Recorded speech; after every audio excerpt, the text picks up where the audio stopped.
पहले तो मैं रिश्ते नॉर्मल करने की बात बता दूं कि पाकिस्तान का और भारत का जो रिश्ता है वो सांप और नेवले के जैसा रहता है।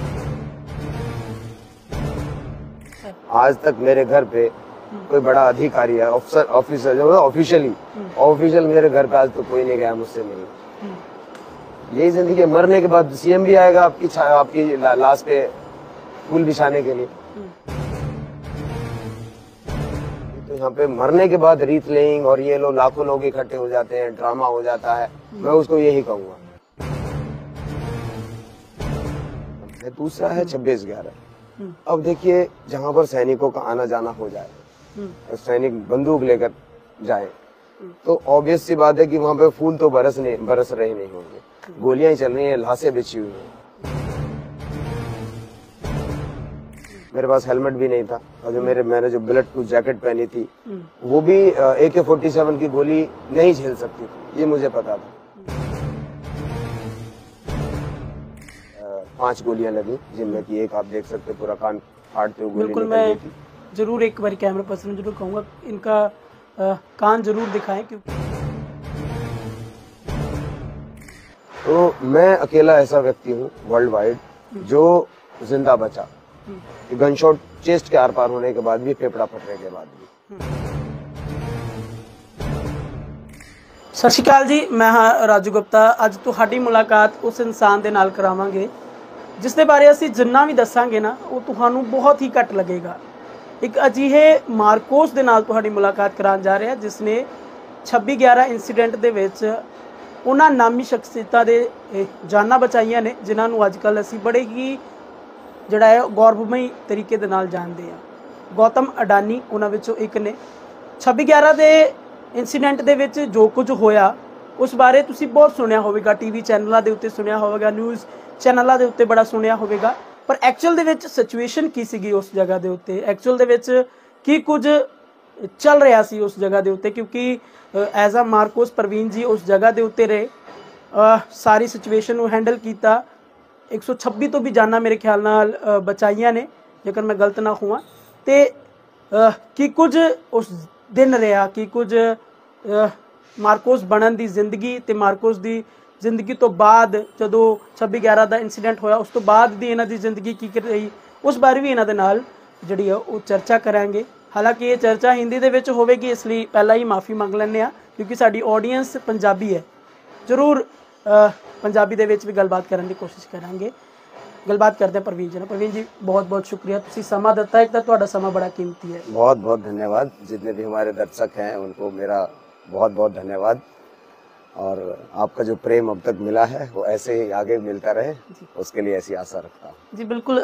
मैं यही जानना चाहूँगा कि 26/11 का इंसीडेंट किसी तो चलो भुलाया तो नहीं जाएगा, बट हुण भुलाउण की कोशिश भी कर रहे हैं कोई लोग, क्योंकि रिश्ते मजबूत करने की कोशिश हो रही है। जानना मैं जरूर चाहूँगा तुहाडी लाइफ पहला एज अ मार्कोस प्रवीण मार्कोस नाम तो जाने जाता सी, 26/11 के इंसीडेंट तो बाद बहुत कुछ बदलिया, कितना का फर्क होया, कि कुछ तुहानू देखने को मिलिया, कि life they ups and down जो मार्कोस सीगे उदों सीगा ते जो मार्कोस नहीं रहे, जो तुसी नॉर्मल जिंदगी दे विच आए, जिवें लोकां दे विच आम लोकां दे विच चल रहे हो, किहो जा रहा? पहले तो मैं रिश्ते नॉर्मल करने की बात बता दूं कि पाकिस्तान का और भारत का जो रिश्ता है वो सांप और नेवले के जैसा रहता है। तो रिश्ते कभी नॉर्मल हो ही नहीं सकते, क्योंकि एक देश कट्टरवादी सोच के साथ में बना था, और वो कट्टरवादी सोच उस देश के साथ ही खत्म होगी, वो कभी खत्म हो ही नहीं सकती। तो कभी आप ये सपने में सोच रहे हो कि हमारी कभी पाकिस्तानियों से या पाकिस्तानी गवर्नमेंट से हमारी गवर्नमेंट पाकिस्तानी गवर्नमेंट के साथ एक साथ बैठकर बात कर लें, तो ये चीज कभी संभव ही नहीं है। इतिहास में भी मैं कहूँ आगे भी कितने भी आप 100 साल भी लगाओगे तो ये चीज संभव नहीं है कि दोस्ती कभी हो ही नहीं सकती। दो विपरीत दिशाएं हैं हमारी, दोस्ती तो खत्म है। दूसरा है 26/11। अब देखिए, जहाँ पर सैनिकों का आना जाना हो जाए, सैनिक बंदूक लेकर जाए, तो ऑब्वियस सी बात है कि वहाँ पे फूल तो बरस रहे नहीं होंगे। गोलियां ही चल रही हैं, लाशें बिछी हुई हैं, और जब कंडीशन वर्स्ट हो जाती है तभी सैनिकों को बुलाया जाता है, और वो भी सैनिकों में से भी इस देश के सबसे टॉप मोस्ट कमांडोज मार्कोस को, जो कि शायद हमारे दर्शकों को नहीं पता होगा, तो आप प्लीज गूगल कर लें मरीन कमांडोज कौन होते हैं, हम 3 डायमेंशनल फोर्स हैं और देश की अकेली एलिट फोर्स है जो 3 डायमेंशनल काम करती है। तो उस समय पे सिचुएशन इतनी क्रिटिकल थी कि मार्कोस को बुलाना उनके लिए मजबूरी था और वो हम लोग सबसे पास में थे, तो इसीलिए एनएसजी के आने से पहले पहले हमने अपना सारा काम किया था। तो जो कंडीशन थी एकदम वर्स्ट थी, लाशें बिछी हुई थी, खून ही खून था चारों तरफ। तो एक सैनिक होने के नाते एक गुस्सा रहता है कि यार आप एक टेररिस्ट ग्रुप जो है, क्या तुम्हारी दुश्मनी एक आम इंसान से तो नहीं हो सकती ना। जी बिल्कुल। और आम इंसान का आपसे कोई लेना देना नहीं है। आपको जो भी युद्ध लड़ना है हमारे साथ लड़ो भाई, हम भी देखे तुम्हारे अंदर कितनी कैपेबिलिटी और हमारे अंदर कितनी कैपेबिलिटी, तुम ज्यादा ट्रेंड होगी, हम ज्यादा ट्रेंड है। एक नागरिक जो सामान्य नागरिक है उसका कोई लेना देना नहीं है, वो एक अपनी आम जिंदगी जी रहा है, देश की प्रोग्रेस में साथ दे रहा है। बिल्कुल। तो इसलिए एक और अंदर से गुस्सा आ जाता है कि यार ये गलत हो रहा है और इसको हम गलत होने नहीं देंगे।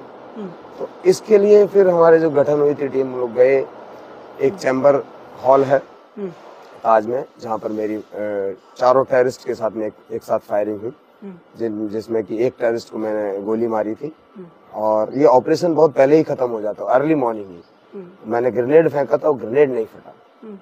उसके बाद जो कॉन्सिक्वेंस थे वो और बिगड़ते चले गए। मेरी टीम ने अंदर टीयर गैस डाल दी, मेरे पास सफिशिएंट इक्विपमेंट भी नहीं थे, मेरे पास हेलमेट भी नहीं था और जो मैंने जो बुलेट प्रूफ जैकेट पहनी थी वो भी AK-47 की गोली नहीं झेल सकती थी, ये मुझे पता था। मेरे पास कम्युनिकेशन नहीं था, मतलब सब इक्विप्ड था मैं। और जो मेरे पास खुद AK थी जो कि एरिया वेपन है, मेरे पास जो क्लोज क्वार्टर बैटल का वेपन होता वो भी नहीं था। तो एक सब इक्विप्ड होने के बाद भी हमने उन टेररिस्ट का सामना किया और अबाउट टू किल था उनका कि भैया मैं उनको मारने ही वाला था, लेकिन वही सर्कमस्टांसेस कहे हैं कि ग्रेनेड नहीं फटा, तो टेक्निकल फॉल्ट है, उसकी वजह से और ज्यादा क्रिटिकल सिचुएशन होती चली गई। तो वो और ज्यादा सतर्क हो गए। वो एक जो उसमें जो इंजर्ड हो गया था बहुत बुरी तरह से, उसको लेकर वो फिर ओल्ड हेरिटेज विंग में गए। तो उस दौरान मुझे 5 गोलियां लगी, जिनमें की एक आप देख सकते पूरा कान फाड़ते हुए गोली निकल गई थी। जरूर एक बार कैमरा पर्सन जरूर कहूँगा इनका कान जरूर दिखाएं, क्योंकि ये निशानी है इनकी, एक परमानेंट निशानी है जो कि आतंकवादियों ने दी थी। अच्छा, उसके बाद क्या हुआ? उसके बाद एक गोली छाती के आर पार निकली, जो कि सीधा पाला फेफड़ा जो है हमारा वो पूरा का पूरा फाड़ के गोली आर पार निकल गई सीने से। तो इससे ज्यादा तकलीफ हुई, क्योंकि सांस जो होता है ना हमारा मेन, तो हमारा सांस ही है, सांस ही बंद हो जाएगा तो हमें मृत शरीर है। तो सांस लेने में यहाँ पे तकलीफ है, बहुत ज्यादा तकलीफों का सामना करना पड़ा। मेरी टीम ने मुझे जाकर हॉस्पिटल पहुंचाया। तो मेरा सर्वाइवल मेडिकल साइंस में एक मिराकल है, क्योंकि आज तक जिसको भी गन शॉट चेस्ट में हुआ है, गोली लंग्स तक पहुंची है, वो व्यक्ति जिंदा नहीं है।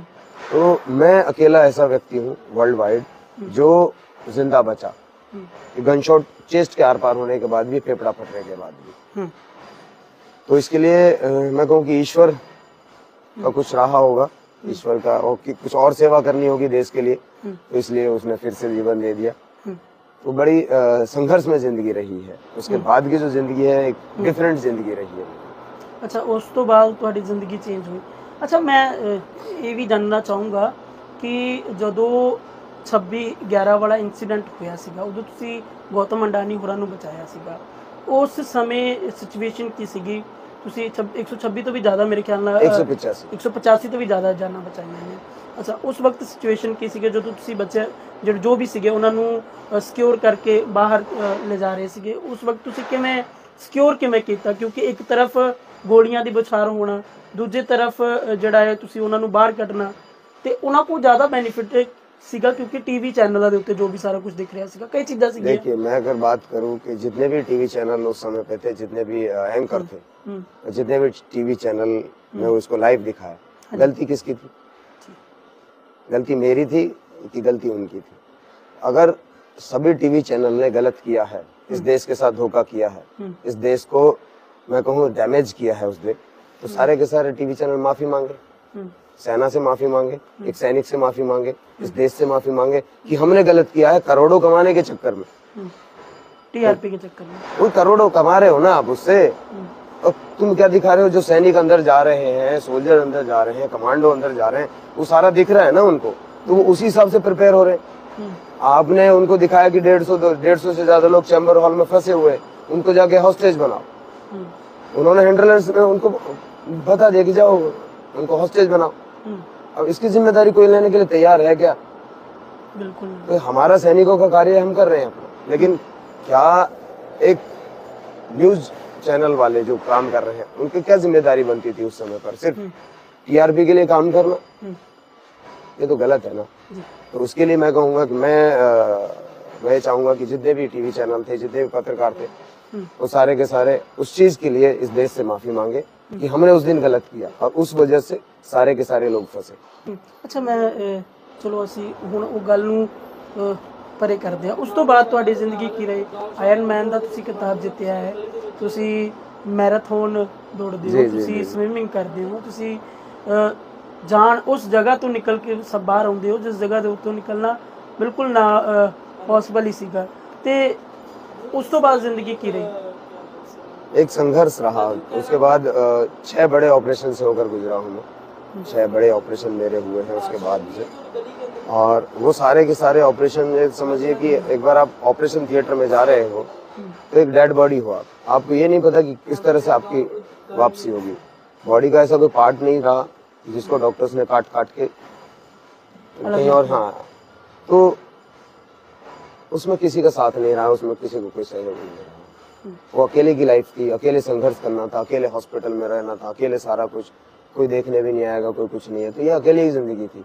उसने मुझे एक मजबूत और एक स्ट्रेंथनिंग इंसान बनाया कि अकेले ही आपको सिचुएशन फेस करनी है। जिस तरह से 26/11 में मैं अकेला उस जगह पर था, तो वही चीजें मैं कहूँ कि जिंदगी में और ज्यादा बेहतर मिलती चली गई कि और ज्यादा संघर्ष करके प्रकृति ने इस तरह से इतना मजबूत बना दिया कि अब कोई भी समस्या आती है तो मैं उसको कुछ समस्या नहीं मानता, नॉर्मली टैकल कर लेता हूँ उसको।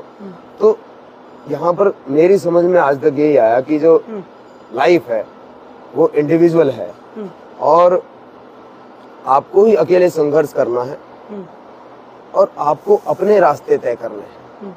4 साल लगातार योग करने के बाद, क्योंकि कोई मेडिसिन थे ही नहीं इसको ठीक करने के लिए, लंग्स फट गया, अब आप सांस कैसे लोगे?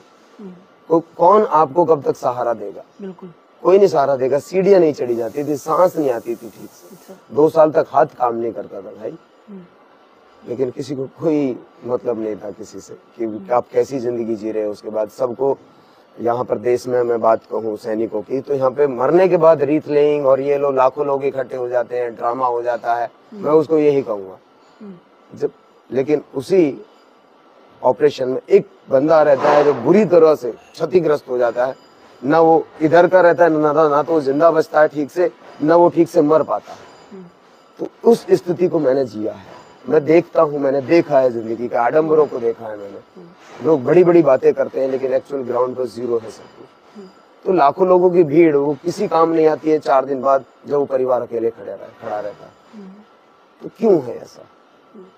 तो मुझे वो चीज आज तक समझ में नहीं आती कि भाई हम इतना क्यों ये सब चीज दिखावा क्यों?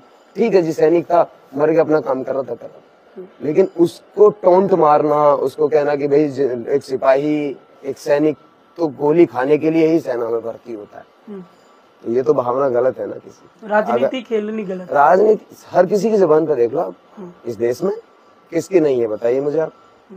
जितने भी बड़े ओहदे पे बैठे हुए लोग हैं वो यही कहते हैं, वो आपको एक तरह से गाली लगती है। एक सैनिक को जो लड़ा है देश के लिए, जिसने अपना सब कुछ बर्बाद कर दिया, सब कुछ नछावर कर दिया, तो उसको तो यही लगेगा क्या यार ये कह रहा है। अगर ऐसा होता तो आज लाल किले पर भारतीय झंडा नहीं पाकिस्तानी झंडा होता, क्योंकि युद्ध मारकर जीता जाता है, मरकर नहीं जीता जाता। और युद्ध हम मारकर ही जीते हैं भाई, हम मारकर जीते हैं, मरकर कौन जीता है? 62 में हम चाइना से हारे, सब एक्सेप्टेड है ना कि हम मार नहीं पाए इसलिए हमारे। तो मैं इस मेंटेलिटी को लोगों की जाना कि लोग एक सैनिक के बारे में क्या सोचते हैं, ये चीज थी। लेकिन मैं कहूँ कि योग ने मुझे इस लेवल पे खड़ा किया, योग के माध्यम से। फिर मैंने 2012 में दौड़ना शुरू किया। 2015 में मैंने किसी और के नाम से, किसी और का चेस्ट नंबर से मैंने मैराथन दौड़ी। 2016 में फुल मैराथन, हाँ, किसी और के नाम से। डिफेंस आपको अलाउ कर ही नहीं सकती। अगर आप लो मेडिकल कैटेगरी हो तो आपको डिफेंस अलाउ नहीं कर सकती कि आप जाके दौड़ो। अच्छा। जाके आप कोई भी फिजिकल एक्टिविटीज करो। लेकिन मैं कर रहा था, किसी और के नाम से दौड़ा, मैं दौड़ा। अच्छा। 2017 में फिर अपने नाम से दौड़ना शुरू किया। अच्छा, तब दौड़ने दिया आपको? नहीं नहीं, अपने नाम से अलग से दौड़ा हूँ ना मैं। अच्छा। वो अलाउ नहीं कर सकते आपको। अच्छा। ये क्या सिविल इवेंट है? सिविल में दौड़े आप? हाँ, सिविल से दौड़ा हूँ मैं, फौज के थ्रू नहीं दौड़ा हूँ। तो सिविल से मैं दौड़ा हूँ अलग से। और फिर अब आप देख लीजिए कि इस देश के इतिहास का पहला डिसेबल्ड सोल्जर हूँ जिसने 42.2 किलोमीटर मैराथन दौड़ी है, अल्ट्रा मैराथन दौड़ी है 72 किलोमीटर। इस देश का पहला सैनिक हूँ जिसने आयरन मैन का टाइटल अर्न किया। मेरी लाइफ में पॉजिटिविटी है।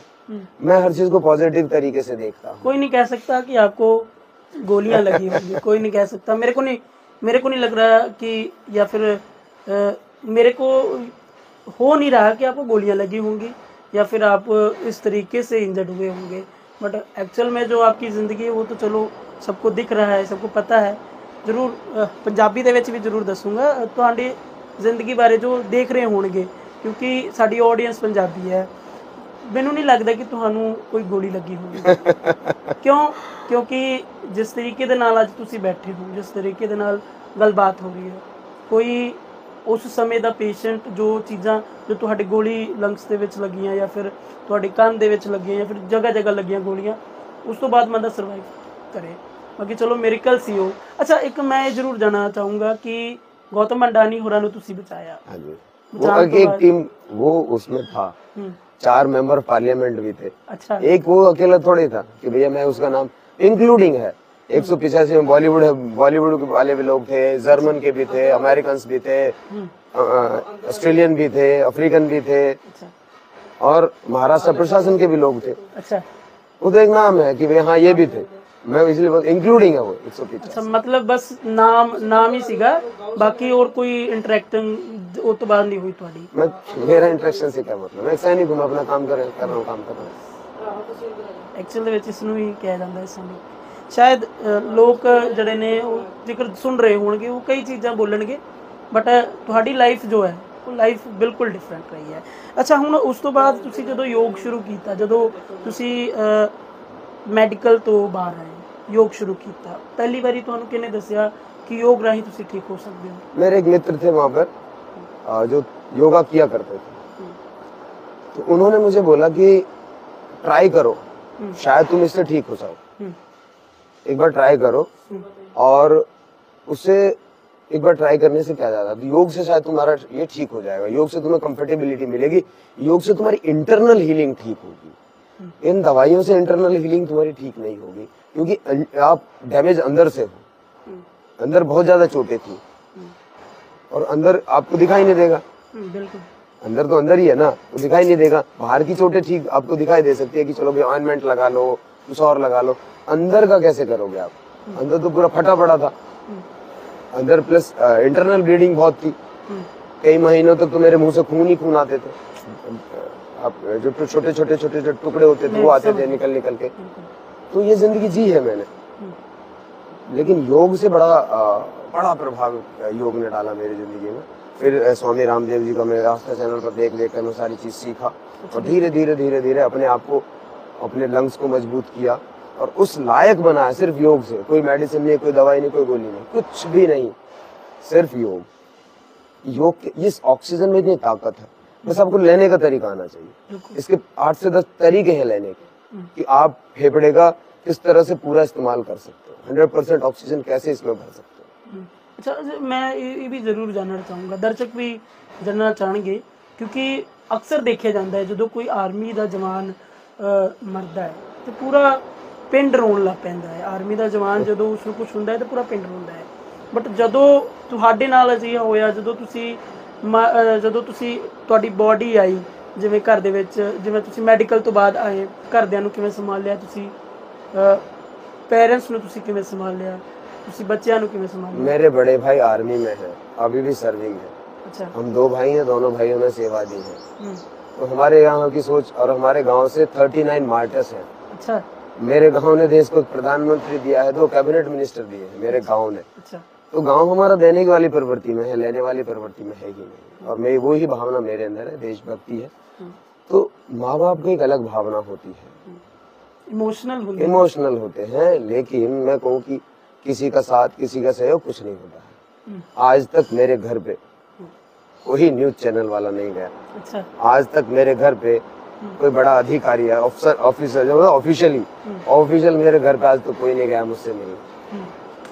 यही जिंदगी है। मरने के बाद सीएम भी आएगा आपकी लाश पे फूल बिछाने के लिए, लेकिन जब बंदा जिंदा है या फिर उसने इतना बड़ा काम किया है और वो बस मरने से बाल बाल बचा हो, तो उसको कोई नहीं पूछता। बस लोग इंतजार करते हैं कि कैसे ही एक सैनिक मरे तो हम जाके उस पर रोटियां सेकें या फिर अपना स्लोगन बोले या फिर जो भी चीजें करें, हम सांत्वना दें परिवार को, ये करें वो करें, वो सब चीजें लोग करते हैं। अच्छा चलो, एक चीज आखिरी है मेरा शायद, नरेंद्र मोदी भारत के प्रधानमंत्री है जी, बहुत स्नेह करता हूँ मैं, मेरा बहुत जो कुछ कर रहे हैं, जो वर्ल्ड वाइड उन्होंने नाम चल रहा है या फिर जो भी हो रहा है, ਤੁਹਾਨੂੰ ਕੀ ਲੱਗਦਾ है नरेंद्र मोदी ऐसा ਕੀ लगता है ਤੁਹਾਨੂੰ? मैं उन्हें बहुत लाइक करता हूँ और उनकी कई सारी चीजें मैं भी अपनाता हूँ। एक होता है बोल्ड डिसीजन, तो मैं भी अपनी लाइफ में ऐसे ही बोल्ड डिसीजन लेता हूँ। वो एक इम्प्रेसिव पर्सनैलिटी है, देश के लिए वो कार्य कर रहे हैं एज ए प्रधानमंत्री। मैं कहूँगा कि अगला टर्म भी उनको मिले और जिस तरह से वो सेवाएं कर रहे हैं आगे करते रहे। आर्मी के लिए मैं उस पक्ष में जा ही नहीं रहा। मैं एक आर्मी का प्रवक्ता तो हूँ नहीं, मैं एक इंडिविजुअल आइडेंटिटी हूँ। मैं एक इंडिविजुअल आइडेंटिटी के हिसाब से ही मैं बोलूंगा। मैं डिफेंस का ना तो प्रवक्ता हूँ, ना मैं डिफेंस की चीजों को बोल रहा हूँ, लेकिन एज ए इंडिविजुअल मैं कहूँगा कि बहुत बेहतरीन कार्य कर रहे हैं और इसी तरह से अगला जो टर्म है 2024 का भी जीते, मेरी ऐसी संभावनाएं तो है, शुभकामनाएं भी उसके साथ में, उनके साथ में। और वो अलग बातें हैं कि हम इसको पॉलिटिकल किस तरह से देखते हैं। देश है, अपोजिशन भी है और वहाँ पर एक सत्ता पक्ष एक विपक्ष, वो तो चलते ही रहते हैं। अच्छा वैसे ही मैं जर्नली पूछूंगा ਤੁਹਾਡੇ ਤੋਂ, नरेंद्र मोदी होरा ने ਹੁਣ ਜਿਵੇਂ ਜੋ ਵੀ ਸਭ ਕੁਝ ਹੋ ਚੱਲ ਰਿਹਾ ਹੈ, ਕਿਉਂਕਿ ਉਹਨਾਂ ਨੇ ਆਪਣੇ ਆਪ ਨੂੰ ਦੁਨੀਆ ਦੇ ਵਿੱਚ ਗਿਣਾਇਆ ਹੈ, ਹੁਣ ਜੋ ਪਹਿਲਾਂ ਨਹੀਂ ਹੁੰਦਾ ਸੀ ਉਹ ਹੁਣ ਹੋ ਰਿਹਾ ਹੈ। ਐਜ਼ ਅ ਨਰਿੰਦਰ ਮੋਦੀ ਨੂੰ ਕੀ ਸਮਝਦੇ ਹੋ, ਕੀ ਲੱਗਦਾ ਹੈ ਸੈन्य ਸ਼ਕਤੀ ਨੂੰ ਵਧਾਵਾ ਹੁਣ ਮਿਲ ਰਿਹਾ ਹੈ, ਪਹਿਲਾਂ ਨਾਲੋਂ ਜ਼ਿਆਦਾ ਮਿਲ ਰਿਹਾ ਹੈ, ਜਾਂ ਫਿਰ ਹੋਰ ਚੀਜ਼ਾਂ ਜੋ ਪਹਿਲਾਂ नहीं हुई वो हो रही हैं? देखो, आप अपने देश को किस तरह से रिप्रेजेंट करते हैं ये आपके ऊपर है। जैसे मैं हूँ, मैं अपने आप प्रेजेंट किस तरह से कर रहा हूँ। मैं आपको कमजोर रिप्रेजेंट कर रहा हूँ तो सामने वाला मुझे उसी तरह से देखेगा। अगर मैं अपने आप को स्ट्रांग रिप्रेजेंट कर रहा हूँ तो उस तरह से देखेगा। तो सबसे बड़ी चीज है डिसीजन मेकिंग इस देश में।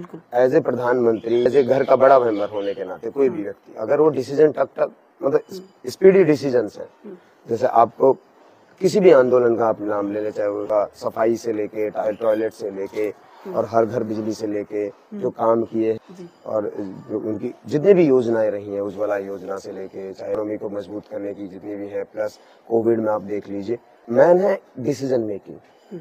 अब वो कितना परफेक्ट जा रहा है ये तो आने वाला वक्त बताता है। डिमोनेटाइजेशन की आप बात है वो, तो जब व्यक्ति उधर बैठा हुआ है तो वो डिसीजन लेता है। प्रधानमंत्री का कार्य है डिसीजन लेना, वो ले रहे हैं। जैसे घर का एक मुखिया है, वो डिसीजन, अब वो डिसीजन के लिए सही है ये बाद में उसके कॉन्सिक्वेंस क्या होंगे ये नहीं पता होता किसी को। तो इसलिए मैं उनको बहुत लाइक करता हूँ कि भाई वो डिसीजन मेकिंग उनकी बिल्कुल अच्छी है। और आज तक के इतिहास में मैं बात करूँ तो मैं जैसे स्टडी करता हूँ तो एक इंदिरा गांधी को लाइक करता हूँ उसके डिसीजन मेकिंग, और दूसरे नंबर पे हमारे प्रधानमंत्री जी हैं नरेंद्र मोदी जी, डिसीजन मेकिंग को लेकर। डिफेंस पॉलिसीज को लेके मैं कुछ बोलना नहीं चाहता कि मेरा पक्ष नहीं है, सब्जेक्ट मेरा है हेल्थ है, मैं उसको बोल सकता हूँ। अब मैंने जिस सब्जेक्ट में मैंने पूरी स्टडी नहीं की हो, अब मैं किसी चीज को लेकर बात करूँ तो कहीं बात का पतंगड़ ना बन जाए, नेशनल इशू पता नहीं लगता कब। हाँ, मैं मतलब मेरा उस फील्ड में मेरी नॉलेज मेरे हिसाब से है, लेकिन मेरा बोलना उचित नहीं है क्योंकि मैं रक्षा विशेषज्ञ नहीं हूँ। मैं योग विशेषज्ञ कह सकते हो, हेल्थ विशेषज्ञ कह सकते हो। मैंने रिटायरमेंट के पूरा का पूरा अपना जीवन इसी हेल्थ एंड फिटनेस में दिया है और आगे भी मैं इसी फील्ड में रहना चाहता हूँ ताकि मैं लोगों को हेल्थ के फायदे बता सकूं। आप ब्रीथ ले रहे हो क्या फायदे, क्यों जब पैदा होता है तो सबसे पहले क्या चीज चेक की जाती है? सांसें। जब मर जाता है, हार्ट अटैक हो जाता है, सब क्या चीज चेक करते हैं? सांसें। तो सांसों का ही लेना देना है, उन सांसों से मैं जूझा हूँ। गोली लगने के बाद सबसे पहली जरूरत थी सांसें। बिल्कुल। तब मुझे पता चला कि एक बड़ा इश्यू है, हेल्थ सबसे पहला है। अगर हेल्थ ही नहीं है तो सब कुछ व्यर्थ है। और नरेंद्र मोदी जी हैं या फिर योगी जी हैं, जो बड़े नेता हैं, राजनाथ जी हैं, सब बढ़िया काम कर रहे हैं, ऐसे ही करते रहे। राहुल जी बढ़िया काम कर रहे हैं। अगर हम बात करें अरविंद केजरीवाल, वो भी बढ़िया काम कर रहे हैं जी, क्योंकि जनता के प्रतिनिधि हैं, वो जनता को चुना है। हम इस चीज को से पहले रखें। भाई कोई भी बंदा वहां तक पहुंचा है तो कैसे पहुंचा? जनता ने उसको वोट दिया। अगर हम लोग तुम गलत कर रहे हो तो ये थोड़ा सा गलत हो जाता है। वो कुर्सी पर बैठकर किसी डिसीजन ले रहा है, वो उसकी जिम्मेदारी बनती है। वो अपनी जनता के लिए तो डिसीजन लेता है, तो ले रहे हैं। बिल्कुल। एक आखिरी क्वेश्चन मेरा रहेगा कि किसी चीज से आप खफा हैं? नहीं, मैं किसी चीज से नफा हूँ, ना नाराजगी है, ना कोई है। कोविड में मैंने 2 लाख मैंने अपने मेडल ऑप्शन किए। कोविड के अंदर 2 लाख रुपए मैंने पीएम केयर में दिए। अच्छा। तो किससे खफा होंगे? मैं 10 बजे से क्यों खफा होऊंगा? कोई नाराज कुछ नहीं है, मेरा हूँ, ले लो। ठीक है, शुक्रिया। आपने ਸਮਾਂ ਦੀ ਸਮਾਂ ਬਹੁਤ ਕੀਮਤੀ बहुत बहुत धन्यवाद। ਤਾਂ ਪ੍ਰਵੀਨ ਕੁਮਾਰ ਨੇ ਜਿਨ੍ਹਾਂ ਦੇ ਨਾਲ ਗੱਲਬਾਤ ਕੀਤੀ ਆ, ਕੱਲੇ ਮਾਰਕੋਸ ਜੋ ਕਿ 26/11 ਦੇ ਇੰਸੀਡੈਂਟ ਵਿੱਚ ਬਚੇ ਸੀਗੇ।